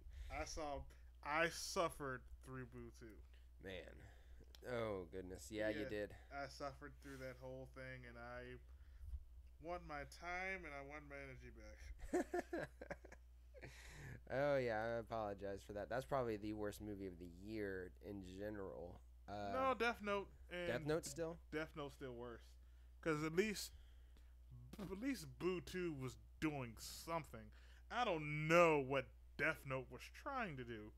Because they added. Because Death Note. As a matter of fact, I'm flipping. Death Really? Note's number one. Okay. The reason why Death Note's number one is because because Death Note was like such a well written story. Right. It had mystery, horror, comedy. Hell, there was a lot going on in Death Note, the anime. It's really well done. And the character is, the way they portrayed Light in the Netflix movie is nothing like the way he's portrayed in the anime. In the anime, he's more, he's pretty much in control of everything. Mm-hmm. Like, when as soon as he gets the book, it's almost like he's controlling everything. It was like he was always like a well put together dude, but that book was like giving him the final puzzle piece. See, the part that makes me so mad about Death Note is one, because I know how much people love the original material. Mm-hmm. But the other is that I liked the trailer for it. I thought the trailer was really neat for the Netflix one. Mm-hmm. But then red flags started just going up as soon as I saw that the runtime for it was like only 80 minutes. It's like, how are they going to cover all of that in 80 minutes? And they don't cover it all in 80 minutes. They don't. There were so many montage scenes that just skip over so many things. I was like, why am I not seeing this stuff? Why are you skipping over all of this? Yeah, because there's a whole element into the other story where he portrays the way he takes the K persona, the Kira persona, and all this and all like that. And it's very well done. The way it's done in the anime is like, Kira's almost like a god in the anime. Even though we know who it actually is, it's almost like they revere Kira and they are afraid of him. But it's very well done. I really recommend that the anime gets checked out, and the Netflix movie gets thrown in the same bin with Dragon Ball Evolution. The same bin with what's another movie they tried to make an anime out of? Speed Racer. Speed Racer, yes. It gets thrown in the Speed Racer, Last Airbender bin. Throw it in that bin. I hope Alita Battle Angel doesn't go in that bin. It's looking like it will. I don't know. But it's going to be an expensive movie, but it's going in the bin. Yep. So, guys, I ask you to be kind in the comments for my top 10 worst movies. Mm-hmm. I normally would ask you guys to leave me some feedback, but now I'm a little hesitant about it because I don't completely agree with my list, but literally I skipped so many bad movies that I had to put good movies on my worst list. Yeah. So. Oh, you could have just not put them there at all. No. It had to happen. It had to happen. If it had to happen, then don't get mad at the feedback. It just has to be. There has to be an opposite end of the spectrum. For every yin, there's a yang. And there is some, like I said, there's some legitimate. You can talk about that top three. That top three was complete garbage movies. Mm-hmm. But for real, 7 through 10. I didn't see Emoji fourth. Movie. Oh. I didn't see Transformers. Mm-hmm. I didn't see Dark Tower. So come on. Yeah, I skipped some of these bad movies. I didn't see the Geostorm. Hey. So if you're asking where that was at on my list, I didn't see it. Hey, can we do a bonus review really, really quickly? What's up? So since we're in the worst section already? Well, Bright. There you go. Yes. I forgot to even mention Bright. Bright should have been on that list. I wanted to put it at number 1 for worst because it was an absolute heaping pile of mess. That I can't even believe it was. He clearly made. wanted to say something else. Yes. I can't believe the movie got through as many stages of production as it did. Mm-hmm. None of the characters are really likable. What's his name? Joel Egerton. Yeah. As the orc? As the orc. He become the closest to being likable that you can get in this movie because Will Smith, his character it's too much Will Smith, and it's like Will Smith on drugs, I guess, or So it's or an some, intense like, version on of his crack. character from Bad Boys. Yes, and then there's the problem that what's it called? Three Billboards had, Mm-hmm. where I talked about how there's so much cussing in that movie, but it was for a purpose. There's so much cussing in Bright for no purpose at all than to just say, look, we have an R rating. No, it's not. No, we're on Netflix. We don't need a rating. Yes, that's true. That's true. So There's no Netflix, we rating can for do this. what we want. Look. Yeah. it's oh my goodness. And then the action is it's about the same action that you get from Suicide Squad. It literally felt like another Suicide Squad, just with maybe what it would have been with the R rating. Just it still would have been a steaming pile of crap, but they would have been able to say the F word. So Yeah. With a little F-bomb cherry on top. yeah, so I don't know, man. I absolutely used to adore David Ayer. Oh, but he is on a hot streak of garbage lately. And He's on a shot streak, but not with an O. right. Yes. So I just wish, man, I don't know. He needs to do something, or he's going to be blacklisted for good movies anyway. He's gonna go to the DirecTV or direct. He's going to be video in the bin. same area with Friedberg and Seltzer. Right. Like, oh, a new David Ayer movie went straight to video. Well, what he's got going for him right now, the only thing he's got going for him right now is that Suicide Squad made money. And we'll never know how. I mean, I guess Bright is successful because they've already greenlit a sequel, but that doesn't mean David Ayer is attached to do the sequel. Or Max Landis. Yes, and plus, yeah, Max Landis is done with. Yeah. You can't. He's bye, Max. Bye, Max. I can't say it was so much of a pleasure. You made some. You did the Chronicle. You did Chronicle. Thank you for Chronicle on before you left. Yeah. We always have the memories. Yes. Well, You deserved it with that Frankenstein movie, though. oh, Victor Frankenstein. Frankenstein. Yeah, you kind of earned. Yeah. Karma came around for that one. Yeah. Okay. Yeah. That was punishment for that. But yeah, Bright. Would not recommend. I mean, it had such an interesting concept, and it had such an interesting message that it wanted to tell, but I felt like it just didn't. It missed everything that it was intending to do. Okay, so score it. Score it. Okay. So I've been rating all of those movies that it's gonna be a 3 out of 10. As I've been rating movies that I did not want to rate so much a 6 lately, and this one is actually an actual So terrible movie. Boo 2 is still our lowest review with what, a 2? Yep. Yeah, it's still the lowest. We haven't broke that 1 yet, but something's out there. Hey, January is just around the corner. Yes. So I smell some 1s in that lineup. That Den of Thieves looking like that might be a 1. no. Yeah, Den of Thieves. Oh man. Because I was excited and thought about it, and then I thought about it. They put movies in January they have no hope in, or there's only 2 types of movies in January. The movies the studio said, put it. We have to release it. Yeah. Just put it here. No one's gonna see it here.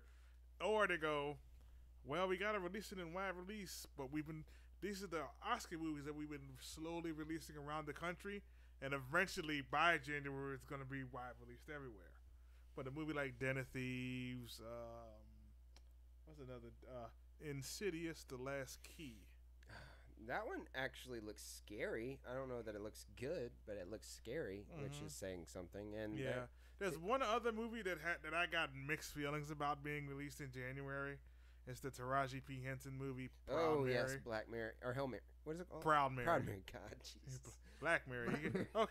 It's not that in your face about it, my friend. They are pretty in your face about it, but not that much. Oh, I like to think that was the working title.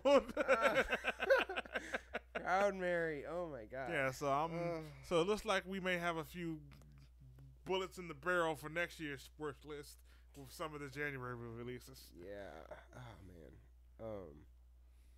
There was something that was good that was supposed to or I think they're the earliest in the year. We have anything in February when Deadpool got moved to summer, right? Yeah, Deadpool's the summer. And May we have the Star Wars. In Infinity War. Don't forget about Infinity War. That's in May too. Yep. That's kicking May off. But we have the Han Solo movie in May also. Wait, what? Han Solo is in May, ain't it? The Han Solo, no, Episode 9's 2019. Yeah. Because I don't think they would release 2 Star Wars movies back to back and cannibalize themselves like that. Right. But Han Solo is still shooting for May. Yeah, May's. That's fine because that'll fit with the episode story release that we've had so May far. 25th. Yeah. So Disney's like, okay, at the beginning of May, come for the Avengers. End of May, come for Han Solo. Man. And I don't know if it's even going to come out in our area. I really want to see Shape of Water before the Oscars. I don't know if it's playing at our AMC or not. We just had to hope they do an Oscar. What you're going to have to hope for is they do the Oscar showcase. That's what I usually get that for my birthday. Mm-hmm. The Oscar showcase tickets, Mm-hmm. and I just go usually just to hop into the ones that I couldn't see, because I don't usually watch everything. Saw that. Ooh, didn't see that and didn't see that. So for the movies I need to see Phantom Thread. I need to see Shape of Water. Mm-hmm. Anything else? I haven't seen Dunkirk yet, but that's already out on 4K on Blu-ray and stuff. So I need to just check that out. Yeah, I hear it's really good. Yeah. And they say Darkest Hour is almost like a prequel sequel to Dunkirk in a way. Yeah, they said it attaches very well to Dunkirk, because of the timeline and stuff of it. So there's Darkest Hour that I need to see. The Post. Yeah, The Post. I feel like just I don't think it's going to be. Critically, it's not going to hit. Yeah, but it's still Spielberg, Shreep, and Hanks. Oh, Hanks, yeah. It doesn't matter what they just made. Yeah, when you put those 3 people together, it's almost like, well, I gotta go now. Yeah. I hear that it's so hard to connect to the characters in the beginning of the movie, but after that, it picks Evens up out. from there. Yeah. Okay. So that's where I keep hearing anyway. So I'll see how that goes. I'm going to check out The Post too, but and I'm going to make it happen. We're going to be able to watch the Oscars here. You just got to make sure you're off that day. Yeah. And we're going to completely live stream it. Not the Oscars. We're not idiots. No. We ain't gonna put that on screen. No, we're gonna put up I don't know if we'll do a reaction. Should we do I don't know. We'll either do a live. Let us know what you want to see. You want to see our live reactions to the winners, because you're not going to be able to know. I mean, I'm going to try to keep the delay as low as possible during this, so that way it's as in real time as it can be. So we can either do our live reactions, or during commercial breaks we'll give our review of what just happened. And we'll still do that even with a live reaction, but I don't know if they want to watch us watching the Oscars. Because it'd probably be fun to watch it, the whole thing, because we can make comments about certain things that happened as the show goes on. Right. Talk about the commercial breaks. Talk about really that movie. It'd be fun to do. Okay. So just try to we'll do the live stream the entire thing. Yeah, we'll just live stream the entire thing. Because I know some people, they'll put like a screen up whenever the actual awards are, and then they'll pull the screen once the commercial breaks happen. But the reactions, especially during Best Actor and all that stuff, is really cool to see. So hopefully we'll get another Moonlight La La Land moment again. Yeah. That was an iconic Oscar moment right there. Yeah, that was something I wish we were streaming at the time. Yeah, that was a moment cool. That went. That's gonna. We're gonna be old men, and they're gonna still talk about that moment. Yeah, that's awesome. So, yeah, when we get to the Oscar time, we're gonna do a prediction episode where we predict things, and then we're gonna do the live watch, and live watch and review of the Oscars, which is going to be fun. It's going to be eventful. Maybe it's going to be like a screening party, I guess you can call it. You guys we'll hopefully have some more viewers at the time. Oh, yeah. So we'll have a viewing party and all that. We can advertise it a little better now because we can advertise it in advance because the Oscars is going to eventually have a date that we can advertise and push towards. Yes, that's a good idea. Yeah, so we'll advertise that. We'll push for that. Even probably have turn our Movie Champs logo gold and then build up to it. Yes. So yeah, we got a lot of fun things coming up, guys. I'm looking forward to this stuff. So let us know in the comments stuff that you'd like to see us do. This is fun. This is fun for me. I like doing this now. This is fun for me too. Because when he first approached me about it, I'm like, I don't know if I would be good. 17 episodes later, I must be doing something right. Yeah. Yeah, you have a lot of good insight that I enjoy listening to and working off of. And then plus concising each other's thoughts down to just bare essentials. Yes. Because even in this episode, there's so many movies that I wanted to be in my top 10 list, like I can't I'm blanking on the movie now. It's something River. Wind River. I loved that movie, but it's not something I'm ever going to watch again. I like to think of Wind River as Scarlet Witch and Hawkeye go solving crimes. Yeah. And Logan Lucky. I know our Alex Smith. Our written review guy did not give that one as favorable a review as I would have, which is fine. This is why I invited you guys to do this, because I want other people's opinions on things. I didn't get to see Logan Lucky while I was in theaters. I actually watched that about maybe 3 weeks ago. Wow. And I loved it. I thought it was really neat. I actually liked it better than Soderbergh's Ocean's movies. So I actually would have given that an 8 out of 10. I thought it was a pretty solid film. It had a few weak points, but they were forgivable. 4 reviews in 1 episode. Yeah. And the ones that I did not get to see that were I didn't get to see Rise or War for the Planet of the Apes. Neither have I. I have not seen that one. I'm mad because I saw Rise and Dawn in theaters, and then allegedly the best one in the franchise comes out, and I'm at home like, well, what to do? Yeah. And Call Me by Your Name, I have not been able to see. I don't think that's screening anywhere near here yet. I haven't seen anywhere that's playing anywhere yet. And The Darkest Hour, I think, is screening out here. It's probably playing at AMC. So probably. If I wanted to see Darkest Hour, I'd have to go to an AMC theater, and I try to avoid them when I can. I live near an AMC, so I just go there. Yeah, it's just it's convenient for me. I'm stingy. I don't like paying $20 for terrible food because I like to eat in the movie theater, but I don't like paying $20 for a drink and some Tyson chicken tenders. That's why I just get popcorn. Yeah, I mean, I don't like. I'm not a popcorn person, which is why that big bucket of popcorn and a big soda. That's all I really. Yeah.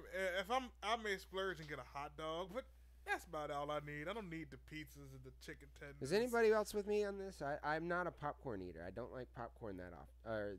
I mean, I crave it on certain occasions, but I like the home cooked popcorn, which is opposite of what other people like. Other people like the theater popcorn.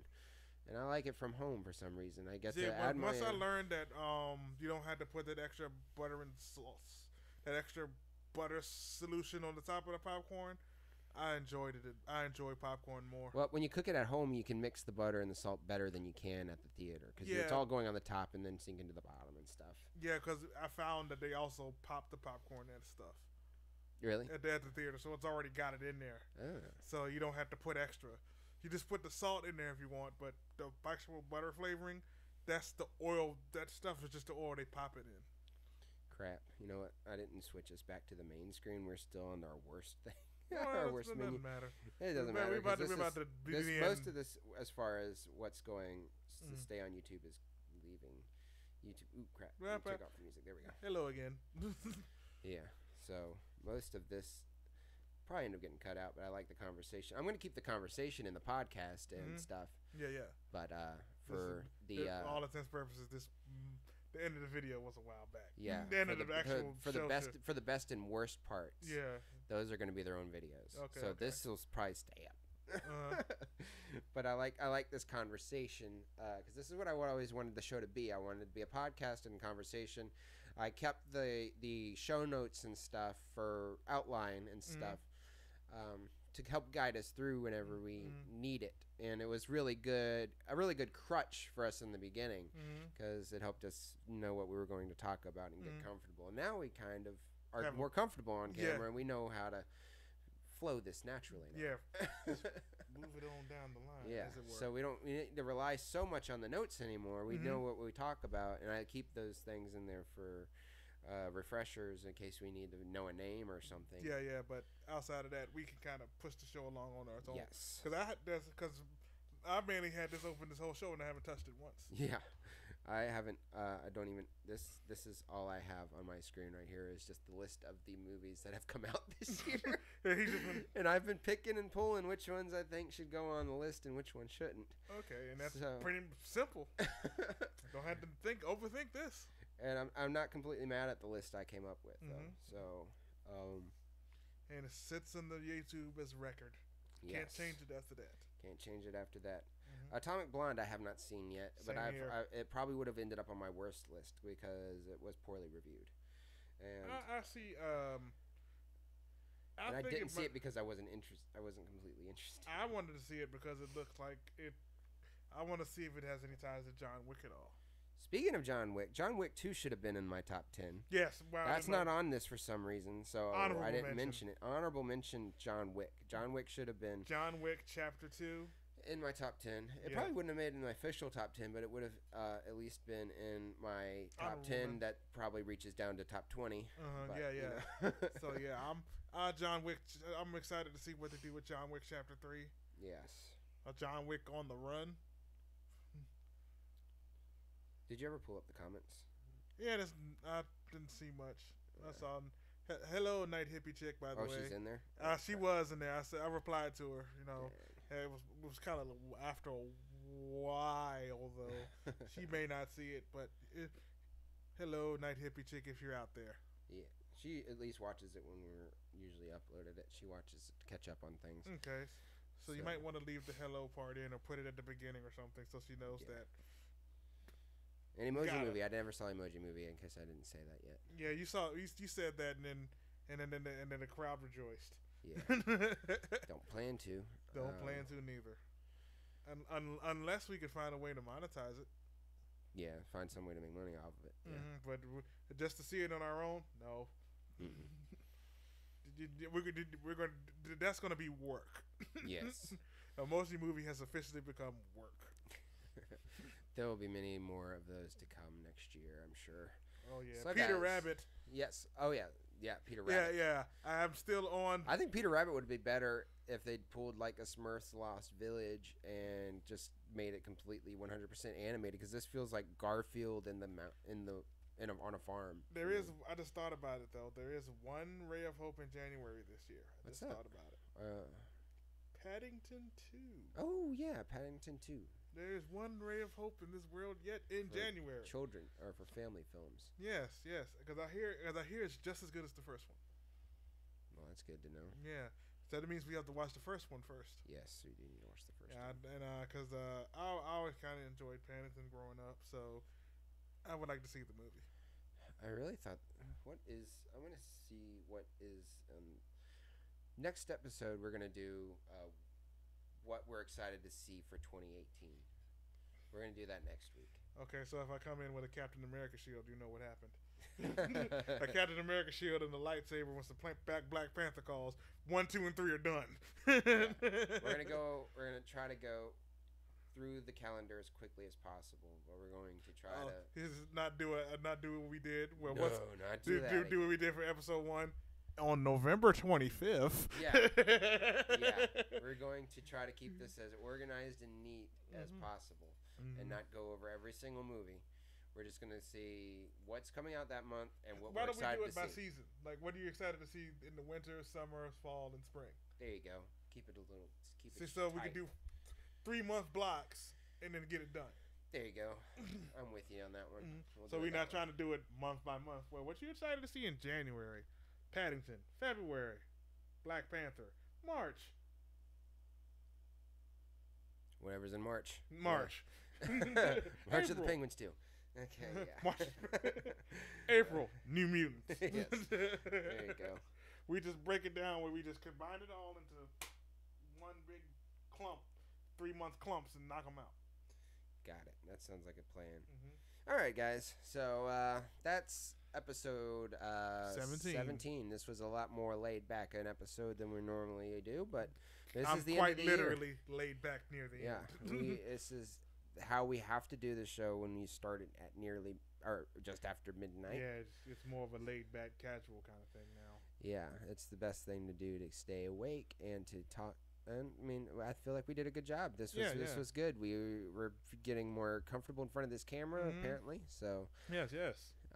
let's see how we do with the nicer camera now. It's coming soon. So, anyways, guys, leave us some feedback. Let us know what you're excited to see in 2018. Leave your top tens and bottom tens in the Yes, comments. let us know your top tens.